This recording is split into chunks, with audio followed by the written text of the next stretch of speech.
Emily Carter wasn't your average 12-year-old. While most kids her age obsessed over cartoons or TikTok dances, Emily was fascinated with airplanes. Not just fascinated, obsessed. Her bedroom wall was covered in aviation posters, her bookshelves stacked with airplane manuals, and her tablet hosted the most advanced flight simulator available. She could rattle off the specs of a Boeing 737 better than some adults. But despite her knowledge, she had never actually stepped into a real cockpit until today. It was just after 9 a.m. on a warm spring morning when she and her father, Marcus Carter, boarded Flight 782 from Denver International Airport. The flight was bound for Orlando, Florida, a bittersweet destination. They weren't going for vacation, they were going to say goodbye. Emily's mother, Captain Rachel Carter, had been a highly decorated drone pilot in the U.S. Air Force. She died the year before in a training accident. Today, Emily and her father were carrying her ashes in a small velvet-lined urn packed securely in their carry-on. Their plan was to scatter the ashes into the ocean at her mother's favorite beach near Cocoa, Florida. As they walked through the jet bridge, Emily clutched her dad's hand, but her eyes scanned every detail: nose gear, fuselage seams, even the glint of the cockpit windows. This was a Boeing 737-800, a narrow-body aircraft she had flown dozens of times virtually.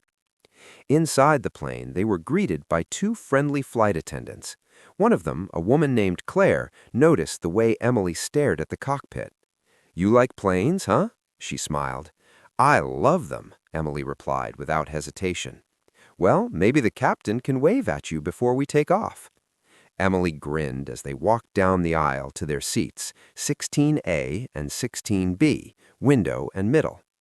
She buckled up, pressed her face to the glass, and watched the tarmac bustle with activity. Fuel trucks, baggage handlers, crew members, every part of the airport's living system intrigued her. Over the intercom, the pilot's voice crackled to life. "Good morning, folks. This is Captain Harris speaking. We'll be taking off shortly and should be in the air for about 3 hours. Clear skies most of the way." Emily listened closely. She liked how calm and confident his voice sounded.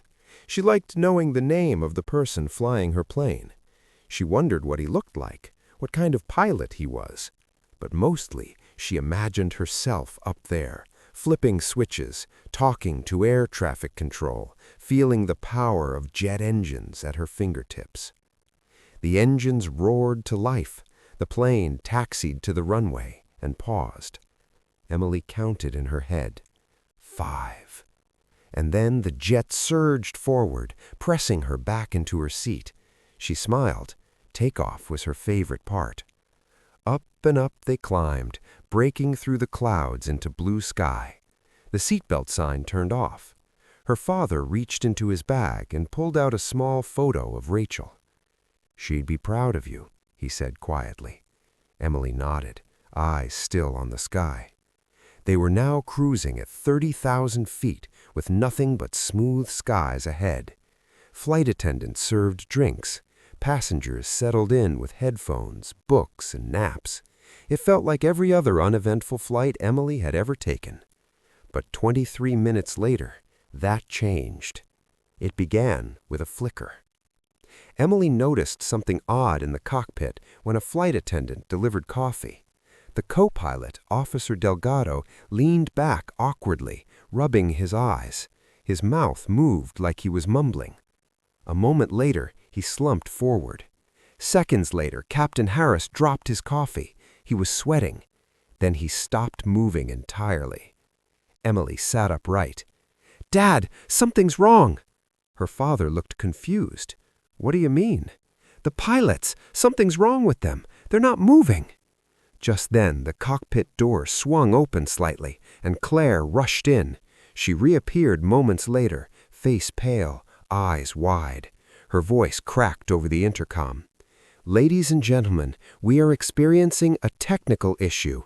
If there is anyone on board with flight experience, please come forward." The cabin erupted into murmurs. Some passengers laughed nervously, others whispered in alarm. Emily looked at her father, heart pounding. "I can do it," she said. Marcus blinked. "What?" "I know how to fly this plane. I know everything about this model. I've flown it on simulators for 3 years. I know the controls. I know the checklist. I can do this." "No, Emily, this isn't a game." "It's not," she said, "but someone has to fly this plane, Dad." The urgency in Claire's voice returned. "Please, if you know anything about aircraft, come forward now." Emily unbuckled her seatbelt. Her knees shook as she stood. "I have to try." Marcus hesitated, then gave a slow, pained nod. With the eyes of the entire cabin on her, Emily stepped into the aisle, heart thudding like a jet engine. The same passengers who had dismissed the announcement now stared in stunned silence as a child walked toward the cockpit. The impossible was happening, and Emily Carter was about to make history at 30,000 feet.